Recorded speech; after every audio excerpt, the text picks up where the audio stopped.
Оройн сайхан амж өнөр хүмүүзэгчтэй Монголын медиа агентлагийн бэлтгэн ургадаг цагийн урд мэдээллийн хөтөлбөрийн пүрэв гарагийн дугаар эхлэхэд бэлэн боллоо. Эхлээд хөтөлбөрийн товч агуулгатай танилцсан уу. Зарим чиглэлд нарийн царигтай төмөр зам тавих, өргөн царигтай төмөр замын зарим хэсэгт өөрчлөлт оруулах засгийн газрын саналыг улсын хурал дэмжиж байна. Орос улсны 8% зээлийн хөтөлбөр үргэлжилнэ. Засгийн газрын бондыг Монголын хөрөнгийн биржээр арилжахаар боллоо. Нийтийн тээврийн нөхөн олгуурыг хассантай холбогдуулан эх оноос эхлэн өндөр настан оюутнуудаас автобусны тасалбарын мөнгийг авна гэж том аврын автобус компаниуд мэдгдлээ.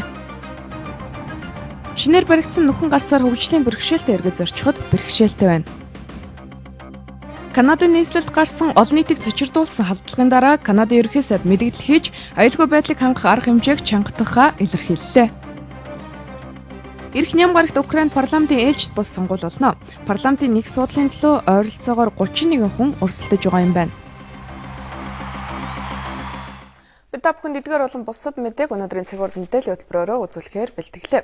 Улсын хурал төмөр замын талаар төрөөс баримтлах бодлогын хэрэгжилтийг ханган зарим арга хэмжээний тухай тогтоолын төслийг хилцүүлэхийг үргэлжлүүллээ. Зарим чиглэлд нарийн царигтай төмөр зам тавих, өргөн царгийн төмөр замын зарим хэсэгт өөрчлөлт оруулах саналыг засгийн газар улсын хуралд гаргаад байгаа юм а. Улсын хурлын эдийн засгийн байнгын орооны зарим гишүүдийн хувьд сайн шандаас ханги мандал, нарийн сухатай шивээ хөрөнгийн чиглэлд нарийн царигтай төмөр зам тавих саналыг гаргаад байсан. Гишүүн болор чулууны хувьд Доронтой аймгийн Хөөтөөс зарим чиглэлд нарийн өргөн царигтай 2 өөр төмөр зам тавих, төмөр замын зангилаа болох боломжгүй гэсэн байр сууриас хандлаа. Хөөт гэдэг чинь өөрөө энд бол ямар тосгон суурин юу ч байхгүй газар шүү дээ. Ус байхгүй. Ийм газар төмөр замын зангилаа бомб хийх гэдэг юм уу?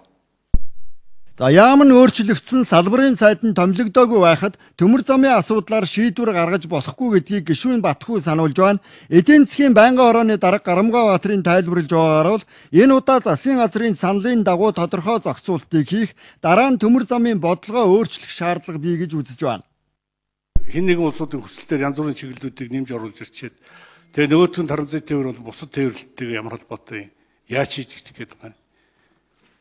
Ийм маягаар тэгээд нэг хувийн уурхайнуудын санал хүсэлтээр чиглэл нэмээд ажиллахгүй хөө. Тэгэх юм бол эн чинь тэгээд сүүлдээ замбраагүй болж байна. Өнөөдөр үл засгийн газраас оруулж ирээд байгаа энэ хэрэгжилтийг хангах тогтоолын төсөл дээр байгаа маршрутууд бас бодлогын баримт жижигтэйгээ тодорхой хэмжээгээр зөрөөдөх. Зайлшгүй одоо энэ чиглэлүүдийг нэгэнт одоо ингээд батлагдвал бодлогын баримт жижигийг эргэж харахаас өөр ямар ч арга хэмжээ боломж байхгүй. Харин гишүүн Баттулгын хувьд эдийн засгийн хөгжлийг хангах нэг гол хүчин зүйл нь боловсруулах үйлдвэрлэл байх юм гэсэн байр суурьтай байна. Тиймээс олон чиглэлд нарийн царигтай төмөр зам тавьж түүхийн эд баялгаа экспортлоод байвал цаашид боловсруулах үйлдвэрлэлийг хөгжүүлэх тухайд ярих боломжгүй болж хувирна гэдгийг эрхэм гишүүн санууллаа.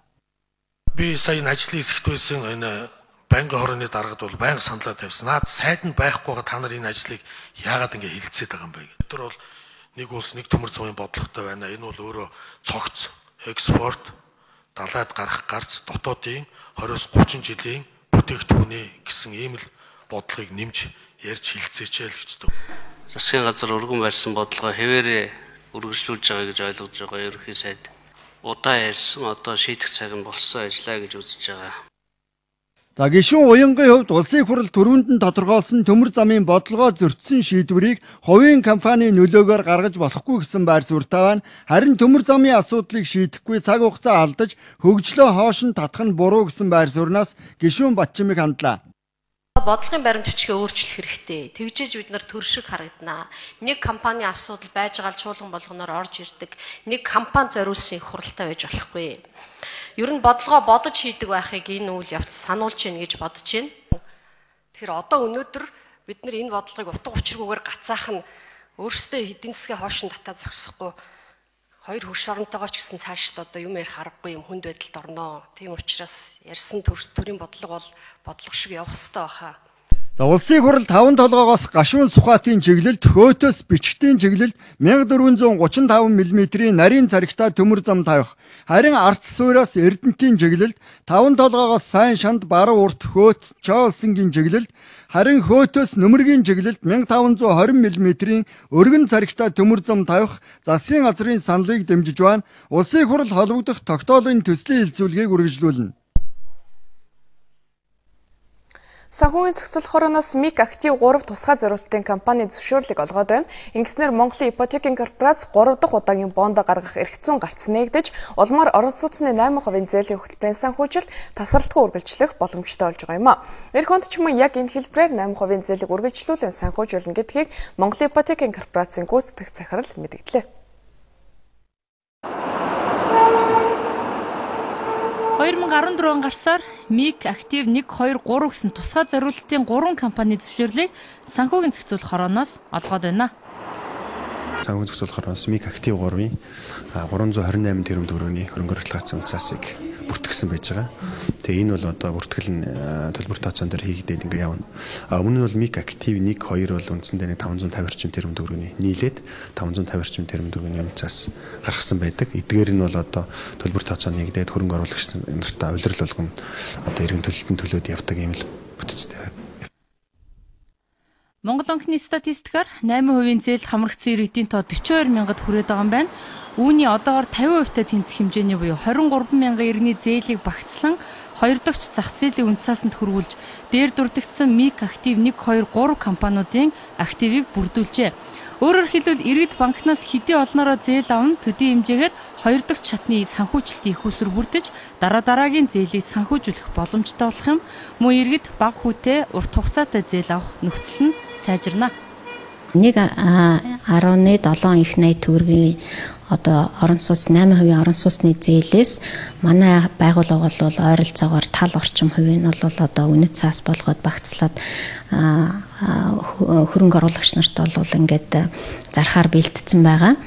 За тэрнээс гадна одоо цаана дахиад ойролцоогоор 800-аас 900 тэрбум төгрөгийн одоо орон сууцны зээл бас байна гэж одоо харж байгаа. Өөрөөр хэлбэл манай түрүү хэлсэн 23 мянган айл өрхийн одоо орон сууцны зээл бол энэ ондоо одоо бараг ингээд 880 тэрбум дотроо ингээд багтж байгаа бол дараагийн үйлдсэн хүмүүсийн тоон бол яг ойролцоогоор хэд байхын сайн хэлж мэдэхгүй байна. Гэхдээ нэг ойролцоогоор 20 мянган одоо зээлдэгч нар бас үн цаасанд хамрагдах бололцоотой байгаа л гэж бид нар харж байгаа.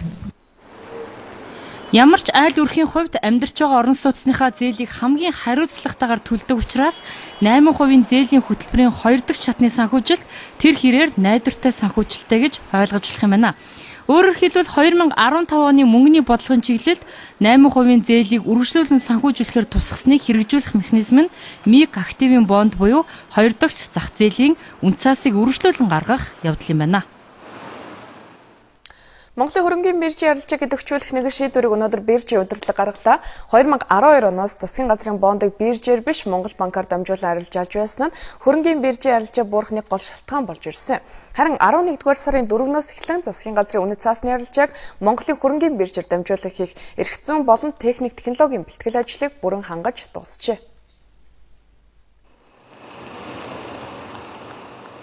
Сангийн амнаас ирүүлсэн нөхцөлийн дагуу олон нийтэд санал болгох нэг бүр нь 100 мянган төгрөгийн нэрлсэн үнэтэй засгийн газрын үн цаасыг 7 хоног бүр Монголын хөрөнгийн биржээр арилжаалахар болж байна.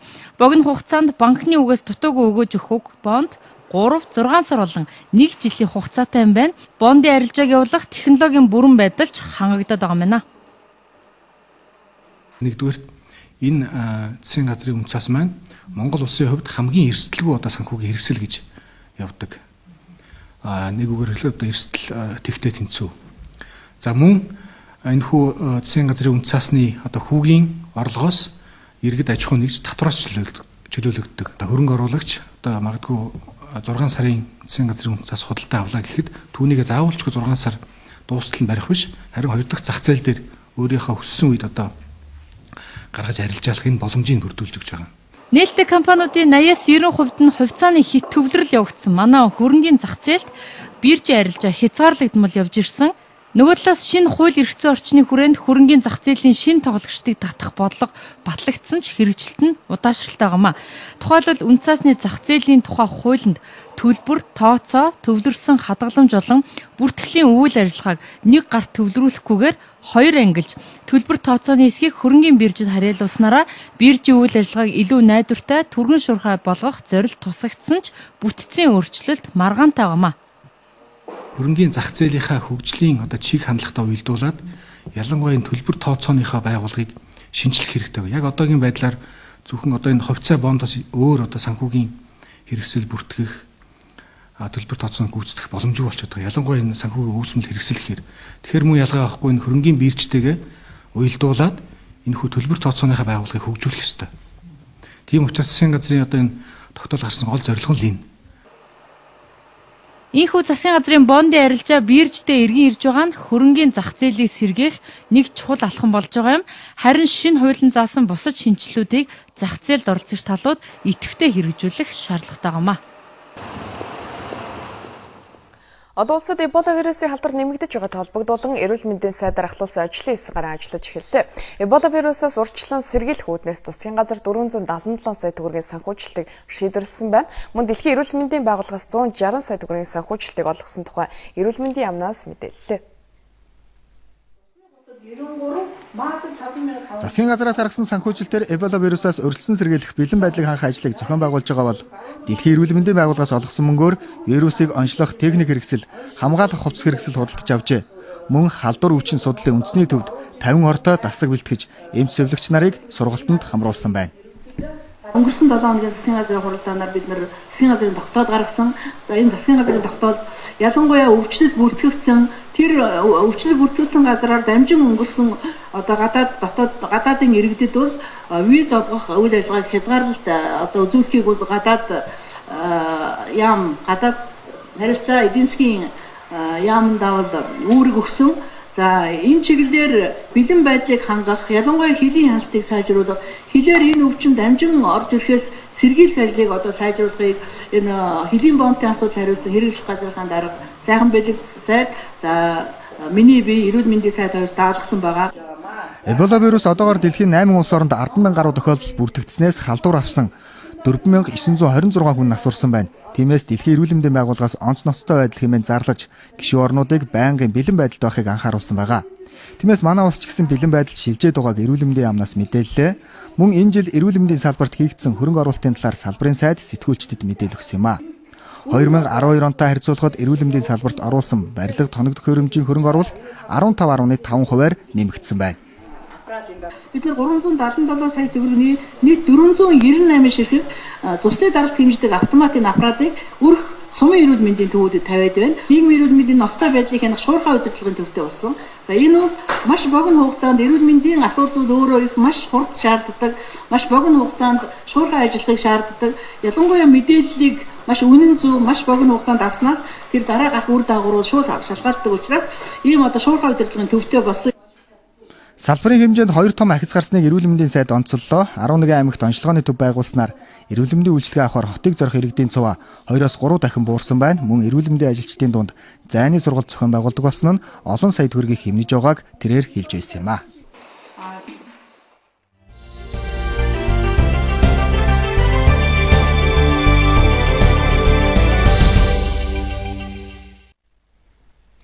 Манай улс 2004 онд малын хулгайтай тэмцэх урьдчилан сэргийлэх тухай хуультай болсон. Энэ хууль гарснаас хойш 2010 онд малын хулгай хамгийн бага гарсан байдаг юм байна. Гэхдээ үүнээс хойш жил бүр тасралтгүй өснө нэмэгдэж байгаа нь малчин доржийг улсын хурлын өргөдлийн байнгын хороонд өргөдөл гаргахад хүргэжээ. Өнөөдөр энэ асуудлаар өргөдлийн байнгын хороо холбогдох албаныхныг оролцуулан хэлэлцүүлэг зохион байгууллаа. Хуулиараа бол мал хулгайлах гэмт хэрэгтэд тэмцэх урьдчилан сэргийлэх талаар үр дүнтэй ажиллаж байгаа малчид мал бүхий иргэдийн бүлгийг холбооны улам бусад техник хэрэгслээр хангахад төрөөс дэмжлэг үзүүлнэ гэж заасан. Гэхдээ энэ залт аль хэдийн хэрэгжих ойлсон. Мөн түнчлэн гарал үүслийн бичгтээ малыг арилжуулахыг хуульчилсан. Харин энэ залт бараг л нэр төдий улсныг цагдаагийнхан хэлж байна. Гарал үүслийн гэрчлэгийг зөвхөн харьяа сумдын иргэдэд олгож явах асуудал бол бас учир дутагдaltaй байгаа. Өөрөөр хэлбэл өөр сумын нутаг дэвсгэрээс мал мах бэлтгээд өөр аймаг өөр сумын нутаг дэвсгэрээс бичиг авч байгаа гэсэн ийм асуудлууд байж байгаа. Тийм учраас энэ хүмүүсийг нэлээд хариуцлагажуулах, за тэдэнд хүлээлгэх хариуцлагыг одоо тодорхой хэмжээ энэ журамд оруулж гэсэн ийм саналтай байж байгаа. Асуудал зөвхөн хуулиндаа бишээ гэж цагдаагийнхан болон малчид хэлж байлаа. Малчид мэдээлэлээ нуун дарагдуулдаг, малын хулгайчтай нууцаар тохиролцдог, гэрчээр мэдүүлэг өгөхөөс зайлс хийдэг зэрэг нь малын хулгайг дэврэхэд хүргэдэг гэлээ. Малчид маань бас тэр хүнтэйгээ бас нэг хоорондоо нэг зогцох магц тиймэрхүү асуудал гаргаж бас хулгайч нарыг бас жоохон дэврүүлээд тах шиг байна. Тэгэхээр одоо малчдыг хамгаалах бол тэр хулгайч нартай битний нэг хайх дээр эвсэж тэр хулгайч нарыг бас нэг болж л бас нэг шийдвэрлэх хэрэгтэй л гэж бодож байна. Энэ оны эхний 9 сарын байдлаар 969 малын хулгай гарчээ. Хөдөө орон нутагт гарч байгаа хулгайн 2 гэмт хэрэг тутмын нэг нь малын хулгай. Энэ бүхэндээ тэмцэх хуулийн гаргалгаа заалтууд нь байгаа боловч идэвхжүүлэхгүй, хэрэгжүүлэхгүй байгааг холбогдох хүмүүс хэлж байлаа. Малын хулгайчийн хэрэглэж байсан тээврийн хэрэгсэл болон адуу малыг хураан авч улсын өмч болох талаар хуулийн туссан. Гэвч хууль хэрэгжиж эхэлсэн 10 жилийн турш ганцхан удаа л тээврийн хэрэгслийг нь хураасан байх юм а. Журам байгаа мөртлөө хэрэгжихгүй байгаад байгаа асуудал дээр нь хууль хэрэгжүүлэх байгууллагуудад шаардлага тавья. Хугацаатай шаардлага тавиад энэ хугацаанд энэ та нар энэ мэдээллийн сангаа гаргасан байх ёстой. Энэ одоо цангийн үйл ажиллагааны хөрөнгө мөнгө бүрдсэн байх ёстой гэд ингээд энэ чиглэлүүдийн үгийг хийж байна.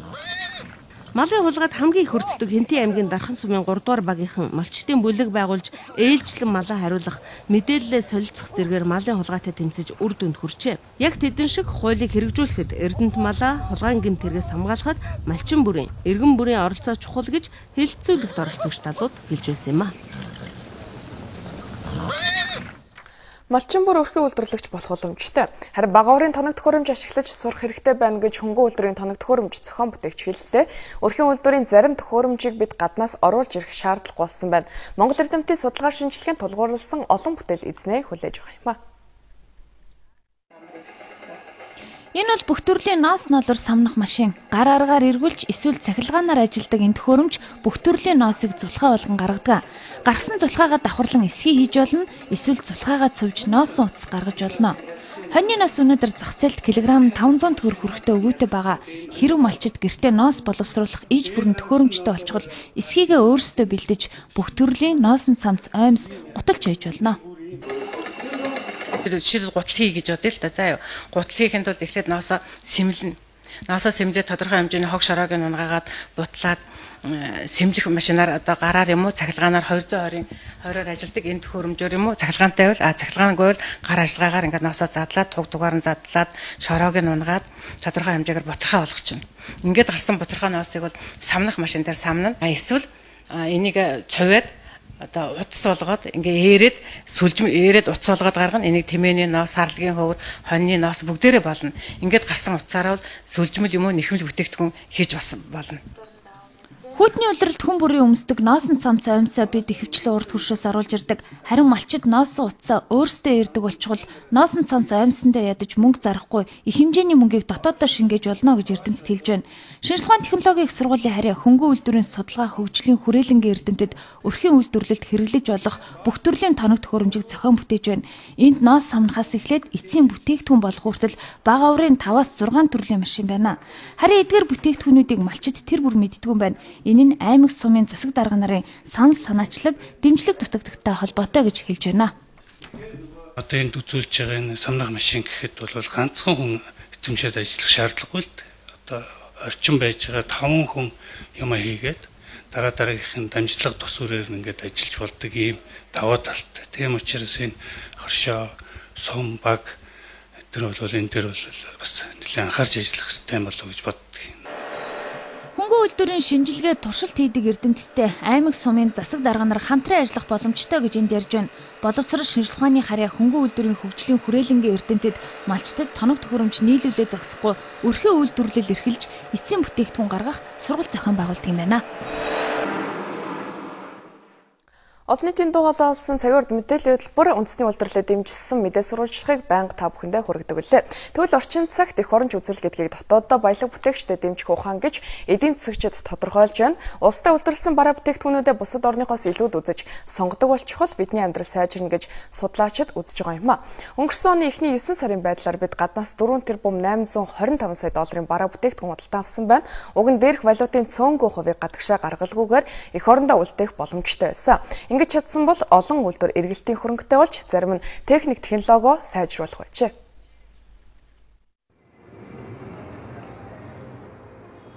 Эргэн Батбаатар эхнэрийнхээ хамт 2008 оноос эхлэн Носон Оймс, Бэли, Өмд, Цамц, Малгай оролт үйлдвэрлэж эхэлжээ. Одоо тэд иргэдийн захиалгаар хувцас оёхоос гадна дүүргийнхээ бизнес инкубатор төвөөр дамжуулан худалдаалж байна. Батбаатарын гэр бүл энэ хугацаанд нэг хүнийг ажилтай болгосон. 6 жилийн хуримтлалаараа энэ ондоо багтаж автомат сүлжигч машин худалдан авч 5-аас 10 хүнийг ажлын байртаа болгохоор төлөвлөжээ. Эсвэл энэ палат биднээс одоо дандаа гар машин дээр хийж байгаа шүү дээ. Тэгээд захиргаан одоо компьютер өдөртөлтэй машин дээр хийгээд ирэх юм бол энэ бараа бүтээгдэхүүн чинь өшөө бүр ингээд хээ хоортой болоод тэ бүр чанар нь олон талаа сайжирна гэсэн үг л дээ. Харин энэ үйлдвэр бол 2010 оноос эхлэн бүх насныханд зориулсан гутал үйлдвэрлэж байгаа Хорл коллекшн. Тэд 20 гаруй хүнийг ажлын байраар хангаж байгаа юм. Одоо тэд импортын гутлыг орлох өвлийн гутал үйлдвэрлэж байна.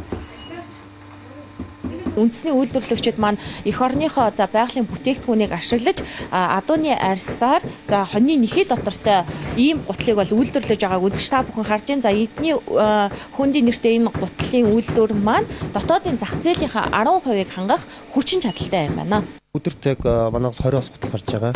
Тэгээ үйлдвэрлэлээ ер нь бол жил хэрэгжсэн мөрөгжүүлэх хөгжүүлэх гэсэн юм бодолтой байгаа да. Тэгээд манай гутал орж байгаа бүтээгдэхүүний маань нэг 70-80% яг Монгол түүхийдийг бид нар гуталтаа шингээж байгаа. Тэгэхээр яванда дараа жилээс юм уу эх жилээс нэг ирээдүйд бид нар бол 100% Монгол түүхийдийг Монголдо гутал үйлдвэрлэе гэсэн бодолтой байгаа.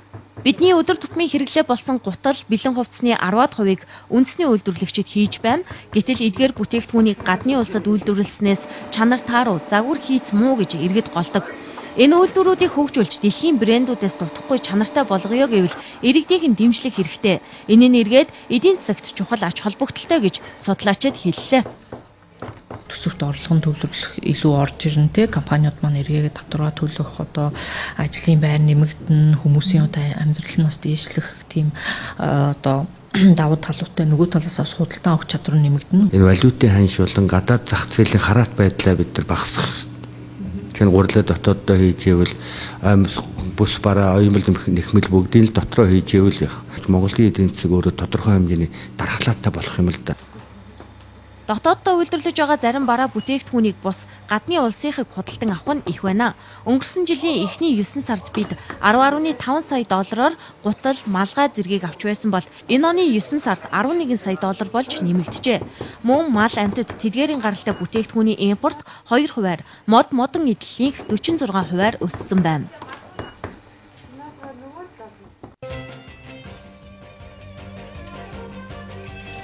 Дэлхийн байгаль хамгаалах сангийн Монгол дахь хөтөлбөрийн газар Увс нуурын айлс ав газрын хамгаалтын захиргаатай хамтран Увс аймгийн хэмжээнд аргалын тооллого хийлээ. Тооллогыг Цагаан шувуу дуулын дархан цаазд газар, Цагаан гол орчмын газар, Мандахын арга, Хүрмийн нурууг хамруулж явуулсан байна. Тооллогын нийт дүнгээр 1541 аргал тоологджээ. Хамгийн сүүлд 2012 онд хийсэн тооллогоор 1046 аргал тоологдож байжээ. Булган аймгийн Булган Мэж орон нутгийн өмчид хязгаарлагдмал хувьцаат компани нь цэвэр усны химийн хяналтын шинэ лабораторид болсон байна. Энэ лаборатори ашиглалтанд орсноор иргэдэд чанар, аюулгүй байдал, эрүүл ахуйн шаардлага хангасан ундны ус хүрч байгааг тодорхой цэгүүдээс тодорхой давтамжтайгаар хяналт тавьж байх боломжтой болж байгаа юм а. Мөн цэвэр усны тоолуурыг өөрийн аймагтаа буюу өөрийн лабораторид баталгаажуулж тохируулах их боломжтой болжээ. Дорнод аймгийн засаг даргын тамгын газраас иргэдээс төрийн байгууллага албан тушаалтанд гаргасан өргөдөл гомдлын тайлан гаргасан байна. Энэ оны 3 дугаар улирлын байдлаар Тус аймгийн засаг даргын тамгын газарт 153 өргөдөл ирснээс 131 өргөдлийг шийдвэрлэжээ. Мөн мөнгөнд тусламж хүссэн 47 иргэнээс 24 иргэн 8 сая орчим төгрөгийн буцалтгүй тусламжийг үзүүлжээ. Дорноговь аймаг залуучууд хөгжлийн төвтэй болсон байна. Энэ төвийн гол зорилго нь орон нутгийн залуусыг хөгжүүлж, мэдлэг чадвартай, хариуцлагатай, өөртөө итгэлтэй залуусыг төлөвшүүлэхэд чиглэх юм байна. Энэ төвд залуусд чиглэсэн сургалт зөвлөгөө, мэдээлэл өгөх, тэдний оролцоог нэмэгдүүлэх зэрэг залуучуудын хөгжих боломжийг хангасан олон төрлийн үйл ажиллагааг зохион байгуулах юм байна.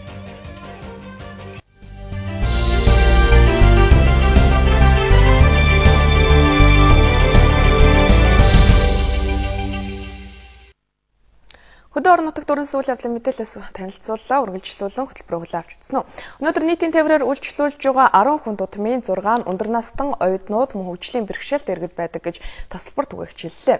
Харин тэдгээр иргэдийн нөхөн олгорын мөнгийг улсын төсвөөс 30%-аар хасаж олохоор болсон байна. Энэ шийдвэр нийтийн тээврийн компаниудад хүн дээр тусч байна гэж Том оврын автобус компаниуд сэтгүүлчдэд мэдээллээ.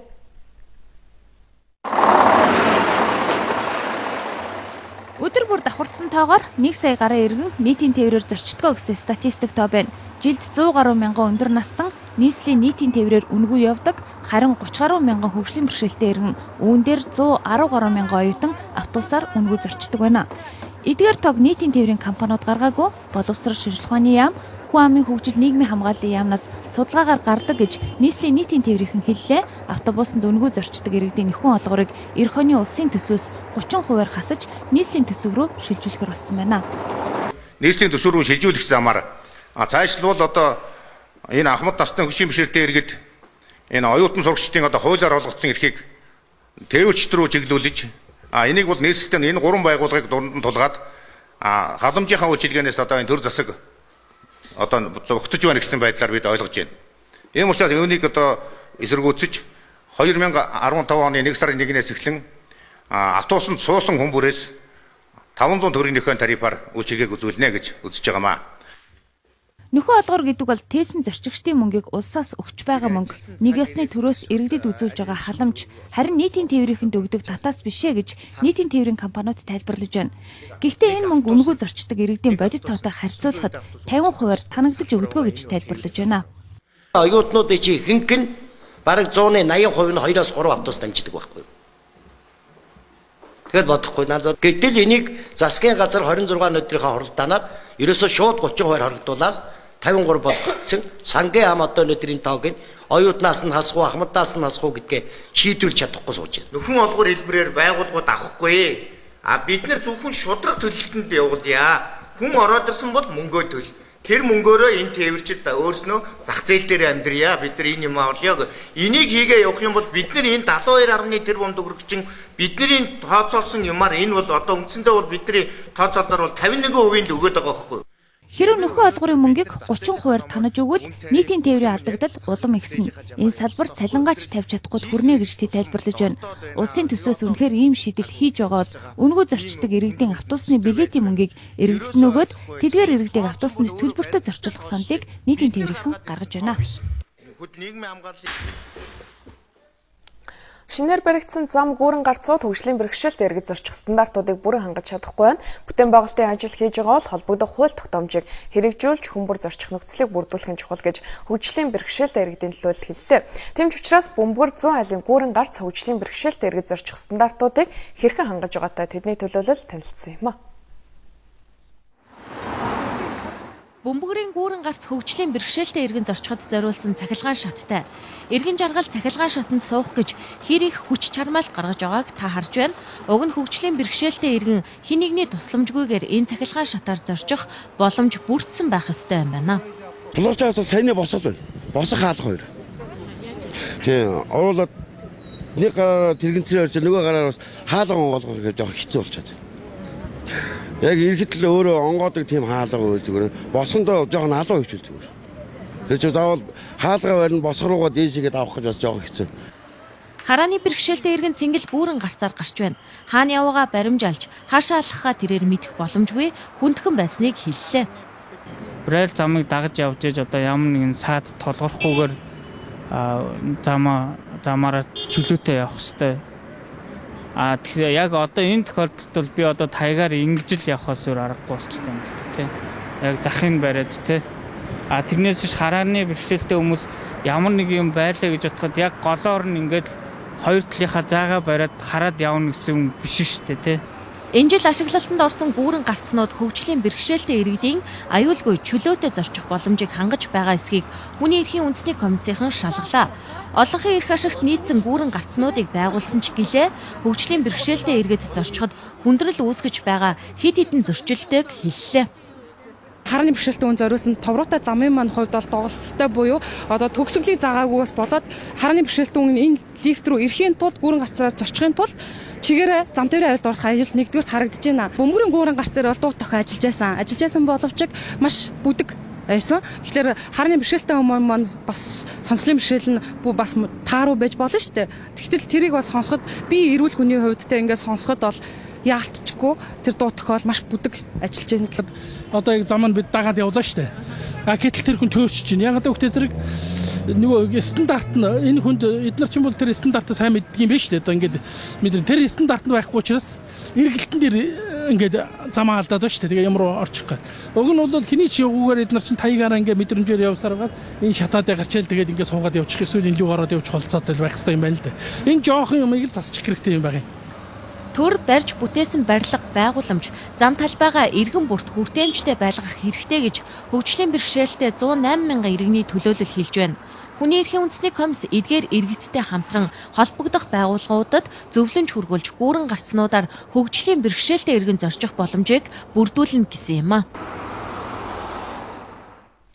Худалдаа хөгжлийн банк гар утсаараа картын төлбөрийг хүлээн авах боломж бүхий цоошин дэвшилтэд технологи болох мобайл постыг зах зээл нэвтрүүлж өнөөдөр нээлттэй хэллээ. Хаан чиргэлэхэд энгийн авч явахад авсаарх энэхүү төхөөрөмжийг жижиглэн худалдаа, хүргэлтийн үйлчилгээ, жижиг дунд бизнес эрхлэгч хэн бүхэн хэрэглэгчдийн төлбөр тооцоог хүлээн авахд ашигласнаар цаг хугацаа илүү зарлаа хэмнэх борлуулалтаа 20% үүсгэх боломжтойг олон улсын судалгаа харуулж чадсан байна. Дотоодын бүх төрлийн карт болон олон улсын картыг төлбөр төлөх боломжтой, олон улсын стандарт, чанар, нууцлал аюулгүй байдлыг хангасан ийм гар утсанд суурилсан мобайл постыг зах зээлд өнөөдөр нэвтрүүлж байгаамаа. Ингэснээр манай бизнес эрхлэгчид ялангуяа одоо түгээлтийн бизнес эрхэлдэг болон арилжагчдад үйлчлэгээ хөргөж өгдөг, бүтээгдэхүүн үйлчлэгээ хөргөж өгдөг, хөдөө ослогдсон хөдөө орон нутагт бизнес эрхэлдэг бизнес эрхлэгчдийн хувьд болохоор төлбөрөө олон улсын болоод дотоодын бүх төрлийн төлбөр тооцоог бол хүлээн авах ийм боломжийг бол харилцагтаа нээж өгж байгаагаар өнөөдрийн одоо үйл ажиллагаа маань онцлог болж байгаамаа. Дэлхийд дээр өнөөдөр 8.3 тэрбум төлбөрийн картыг хүмүүс ашигладаг байхад харин манай улсад 3.5 сая ширхэг төлбөрийн карт байгаа нь маш өндөр үзүүлэлт юм а. Яг одоо мобайл постыг Нийслэлийн 375 жилийн айн босгон дээр их хотынхоо өнх түүхийг утга зохиол түүх баримт гэрэл зургаар илэрхийлсэн 4 ботномын нээлт өнөөдөр боллоо.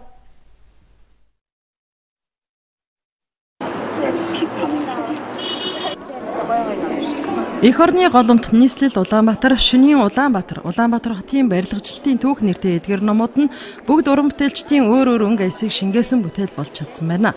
Эсгийн хотоос Азийн цагаан дагна гэж нэрлэгдэх хүртлээр хөгжсөн нийслэл хот энэ хөгжлийнхаа явцад нүүрсэн сууршсан гэд он цагийн хугацаанд баггүй хүндрэл бэрхшээлийг даван туулсныг Улаанбаатар хотын барилгачлалтын түүх ном өгүүлнэ. Барилгын энэ технологи өөрөө яаж хөгжиж яваа юм? Эсгийн одоо хийцээр одоо байгууламжаа барьдаг байсан. Өнөөдөр дэлхийн одоо улс орнууд хөгжсөн барилгын одоо металл конструкц хүртэл тэр хэмжээний хүртэл одоо барилгажилт бол Улаанбаатар хотод ингээд явагдаж байгааг ингээд үе шаттайгаар харуулсан байна. Нийслэл Улаанбаатар номонд их хотын түүхийг судалсан эрдэмтэн судлаачдын бүтээлийг он цагийн дараалалаар төвөрлсөн бол эх орны голомт ботид зохиолчдын их хотоо магтсан шүлэг яруу найргууд багтсан байна. Улаанбаатарт 60 жил суусан байсан. Тийм ээ. Ганцхан жишээ хэлэх үү. Энэ засгийн газрын ордноос спортын ордон хүртэл засмал. Номын сангаас, төв номын сангаас Инг тайвны гүүрийн хойд тал хүртэл засмал. Хуучин их дэлгүүр буюу Занвазрын музейн баруухан талд автобусны төв буудлаас Сүхбаатарын талбай хүртэл засмал. Монголын засмал ингээд дуусаа. Одоо хаан хүрч байна. Монголын 18 аймагт хүрч байна шүү дээ. Нийслэл хотын хөгжил хүн зууны амьдралыг Шөнийн Улаанбаатар гэрэл зургийн номоос тод харж олно. Их хотын хөгжлийг Шөнийн гэрэл гэгээ засарсан гудамж талбай, архитектурын уран шийдэл бүхий гоёмсог барилгуудаас нь хараад нийслэл хотоороо бахархах сэтгэл хүмүүрт өөрөө ирэхгүй төрнө.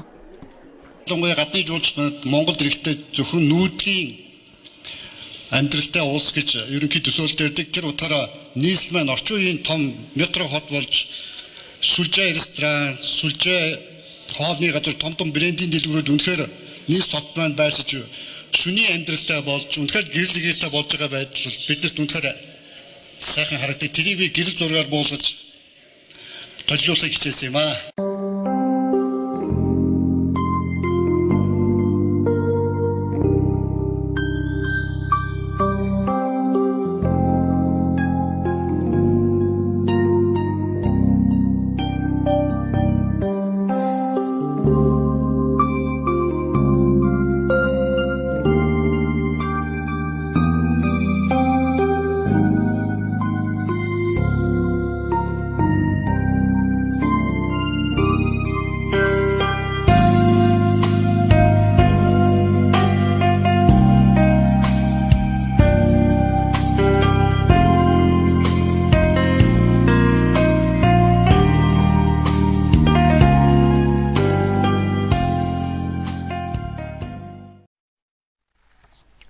Өнөөдөр их орон төрийн сүүлийн явдлын мэдээлэлээс танилцууллаа. Үргэлжлүүлэх хэлийн чандад өрнөж байгаа сүүлийн мэдээлэлд анхаарлаа хандуулна. Канадын нийслэл Оттава хотнод цэргийн албан хаагчийн амнасанд хурч парламентын ордонд гал нээсэн этгээдийг эрен сурвалжлах ажиллагаа үргэлжилсээр байна. Гэхдээ хотын төвийг бүрэн бүслэн хаагаад байсныг хэсэгчлэн буулгаж эхэлжээ. Канадын ерөнхий сайд Стивен Харпер олон нийтийг зочирдуулсан энэ халдлага гарсны дараа телевизээр мэдээлэл хийж аюулгүй байдлыг хангах арга хэмжээг чангатахаа илэрхийлсэн юм а. Аюулгүй байдлын ажилтнууд өдөрдох байгууллага руу халдна гэдэг бол манай улс орон бидний үнэт зүйл олон нийтэд арчилсан чөлөөт Канадын иргэд рүү халдаж байна гэсэн үг ээ. Гэхдээ энэ дүр хэрэггүй, биднийг хизээч айлган сүрдүүлж чадахгүй. Харин ч энэ хэрэг явдал аливаа аюулыг илрүүлэх, үндэсний аюулгүй байдлаа хамгаалахад чиглэгдсэн алхмууд маань зөв байсныг баталгаажуулж байна. Орон герман улсын Канада 50 аюулгүй байдлын тулд шаардлагатай арга хэмжээнүүдийг авч хүчин чармаалтаа 2 дахин нэмэгдүүлэх болно. За үүний зэрэгцээ Канадын ерөнхий сайд холбоотнуудтайгаа хамтын ажиллагаагаа улам өргөжүүлж бусад улс орнуудад ч зэрлэгээр авирлаж байгаа террорист байгууллагуудын эсрэг тэмцэх болно хэмээн амласан юм а. Өчигдөр Канадын нийслэл хотод өөр хоорондоо километрийн зайтай 3 газарт буудалцсан болсныг цагдаагийнхан анх мэдгдсэн юм. За нэг нь үндэсний цэргийн дурсгалын цогцлборт, нөгөө нь парламентын ордонд, за сүүлийнх нь худалдааны төвд болжээ. Нэг этгээд дурсгалын цогцлборын хүндэт харуулын цэргийг шаардуулсны дараа парламентын ордон байрлах толгойд руу очсон байна. За одоогоор 3 өөр газарт болсон буудалцаан хоорондоо холбоотой байсан эсэх нь тодорхойгүй байна гэж Associated Press мэдээлж байна. За энэ халдлагууд гарахаас өмнө тус улсад террорист аюулын төвшинг нэмэгдүүлээд байсан юм. За гэсэн ч хууль сахиулах байгууллагын хувьд энэ халдлага гинтийн хэрэг байсныг хүлээн зөвшөөрч байгаа юм байна. Америкийн хувийн хамгаалалтын Blackwater компани ажилтан асан 4 хүнийг 2007 онд Иракийн нийслэл Багдад хотын энгийн иргэдийн амнасыг хороосон эрхт буруутай гэж үзсэн байна. Тангарагтны шүүгчид өчигдөр энэ шийдвэрээ Вашингтоны холбооны шүүгтээр танилцуулсан байна. За энэ дагуу хамгаалалтын компанид ажиллаж байсан тэдэнд шүүхээс бүх насаар нь 20 хүртэл ял оноож магадгүй болоод байна. Саддам Хусейний дэглэмийг түлхэн унгах цэргийн ажиллагаа өндөрсний дараагаар Ирак дахь Америкийн байгууллагууд албаны хүмүүсийг хамгаалуулахаар Америкийн засгийн газар Blackwater компанийг хүсэлж байсан юм. За гэвч 2007 оны 9-р сард Багдад дахь Америкийн элчингийн цугааг дагалдан явсан гэрээт хамгаалагчид нь Нисүр талбай дээр халдлага үйлдэх гэж байна хэмээн энгийн хүмүүс рүү гал нээсэн юм. Үүний уршгаар энгийн 17 иргэн түүний дотор 2 хүүхэд амнасаа алдаж 20 гаруй хүн гэмтэж шархтаж байсан юм а. Энэ нэмгэнэлт хэрэг Иракчуудын эдэлцлийг төрүүлж улмаар шинэ эрх баригчид болоод Америк нэгдсэн улсын хоорондын харилцаанд сэв суухад хүргэж байсан билээ. Шведийн эрх баригчид гадны шумбагч төхөөрөмжийг идрүүлэн тогтоох зэвсэг түвшнийхний ажиллагаа шинэ шатанд шилжиж байгааг мэдгдсэн байна. Энэ нь нэрлийн ажиллагаанд оролцож байгаа зарим хөлөг онгоцыг баазруунд буцаана гэсэн үг боловч урд ядил байлдааны бүрэн бэлэн байдалд байх болно хэмээн Батлан амгалах яамны их сурвалжууд тодтогсон байна. За гадны шумбагч хүлэг байсан гэх газарт иргэлийн ажиллагаа үргэлжилсэн хэвээр байна. За гэхдээ ийм шумбагч төхөөрөмж идрүүлэлээ гэхэд зэвсэг ашиглахгүй харин баримт нотлогоол цуглуулах болно хэмээн албаныхан мөн сануулж байгаа юм байна. Өнгөрсөн баасан гарагт Шведийн нэгэн сонинд СОС сигнал хүлээн авсан шумбагч хүлгийг Шведийн тэнгисийн цэргийнхэн ирж хайж байна гэсэн мэдээлэл нийтлэгдснээс хойш эрен сурвалжлах ажиллагаа эхэлсэн ч шумбагч хүлэг хаанахыг за ямар шалтгаанаар хил хязгаарыг давж орж ирсэн болохыг тодруулж амжаагүй байна. Ирэх нямгарагт Украинд парламент ээлжид бус сонгуулийн санал хураалт болох гэж байна. Киев зүүн нутгийн зарим газар нутгаа хяналтаас алдсан төдийгүй зэвсэгт мөргөлдөөн Донбасст үйлдвэрлэлийг зогсоож санхүүгийн их хөөсөр нь барагчхаад байгаа нөхцөлд буюу улс төрийн болоод эдийн засгийн хямралын үед сонгуул болж байгааг олон улсын тоймчид сануулж байна. Украиний эрх баригчид Донецк, Луганск мужийн зарим хот суурьнд санал хураалт явуулах боломжгүй гэдгийг хүлээн зөвшөөрөд байгаа. Гэхдээ сонгогчдын эрсдэлтэй холбоотой босго байхгүй тул дээд радын сонгуулийн санал хураалт ямар ч нөхцөл хүчинтэд тооцогдохоор байгаа юм а. За ээлжид бус сонгуулийн үр дүнд Европын талыг баримтлагч олонхтой болно гэж Украиний эрх баригчид ихээхэн найдаж байгаа юм. Олон нийтийн дунд явуулж байгаа санал асуулгын дүнгээр ерөнхийлөгчийн Петро Порошенко блок ялалт байгуулах магадлал өндөртэй тооцогдож байна. За мөн радикал нам, Батькившна, Ардын фронт, Хүчирхэг Украин, Сүрэг эвсэл гэсэн 5 нам дээд радад суудалтай болох нь гарцаагууд тооцогдож байна. За харин коммунист болоод эрх чөлөө барууны секторынхан дээд радад төлөөлөлтөй болж чадахгүй гэсэн таамаглал зөнхөлж байна. За 2012 онд сонгогдсон дээд радийн бүрэлдэхүүнийг өөрчилж солих нь ерөнхийлөгч Порошенкогийн сонгуулийн өмнө өгсөн гол амлалтын нэг юм. За ээлжид бус сонгуулиар өмнөх шиг 450 биш харин 424 депутатыг сонгох юм а. Энэ нь радад Оростой нэгдсэн Крим, Севастополь болоод за Донбассын төлөөлөл байхгүй болж байгаатай холбоотой юм. За радад 6670 нэр дэвшигч өрсөлдөж байгаагийн 3222 нь нэг мандаттай тойрогт өрсөлдөхөөр бүртгэгдсэн бол 1303 нь намын жигсаалтанд багтжээ. За түнчлэн 2019 хүн бие дар нэр дэвшсэн байна. За энэ нь парламентын нэг судлалын төлөө ойролцоогоор 31 хүн өрсөлдөж байна гэсэн үг юм а. Францын нефтийн Total компаниг гүйцэтгэх захирлаар Патрик Пуен ерөнхийлөгчөөр Тьерри Дамаре нарыг сонгосон байна. Энэ хоёр албыг хавсран хашиж байсан тус компани тэргүүн Кристоф де Маржери Оросын Внуково нисэх онгоцны буудалд болсон ослын уршгаар амиа алдсантай холбоотойгоор удирдах зөвлөлийн хуралдаанаар дээрх томилгоог хийсэн байна. Пуен Total компанид нийтдээ 17 жил ажилласан бөгөөд хайгуул олборлолтын асуудал хариуцдаг байсан. За үйлдвэрчний эвлэлийнхэнтэй зуучлах үргийгч гүйцэтгэдэг байсан юм байна. Харин 2011 оноос де Маржери түүнийг Total-ын нефть боловсруулах салбарын зохицуулагчаар томилж ирсэн юм байна. Тэрээр Total-ын бодлого үйл ажиллагааг цаашид өргөжлүүлж Орос улбаны улстай бизнесээ хөгжүүлэх болно хэмээн мэдэгдсэн байна. За харин Тьерри Дамарийн хувьд тэрээр сүүлийн жилүүдэд удирдах зөвлөлийн хүндэт ерөнхийлөгчөөр ажиллаж байсан юм байна.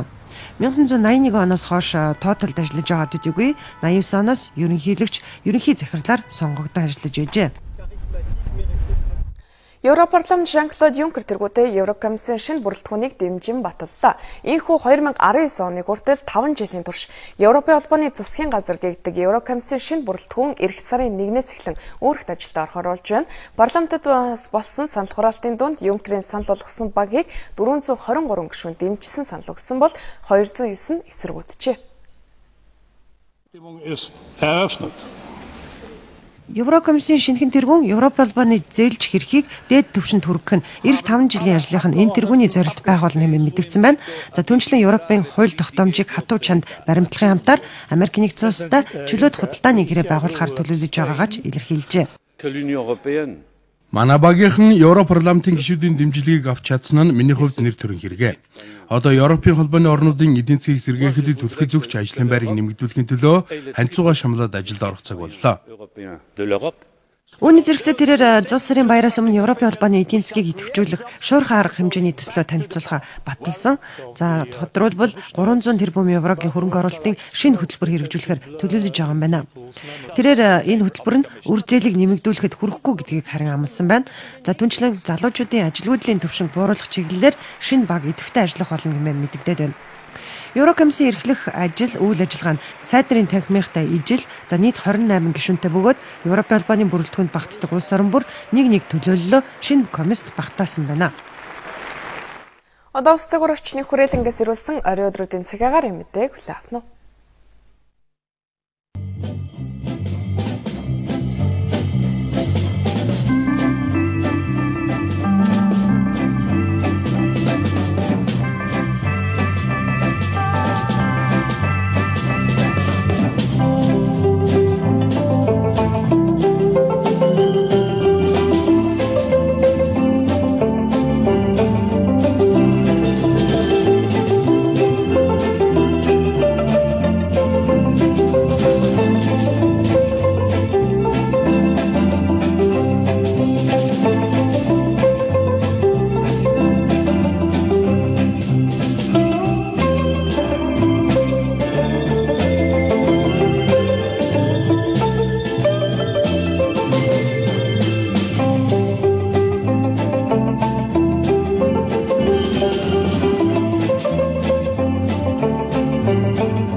Нийслэлийн хөтөлбөрийн пүрэв гарагийн дугаарыг нэвтрүүлэгч Озэ та бүхэнд хөтлөн хүргэлээ. Анхаарал хандуулан авч үзсэн та бүхэнд баярлалаа. Маргааш ажилтан амжилт хүсье. Баяр та үзэгчдээ.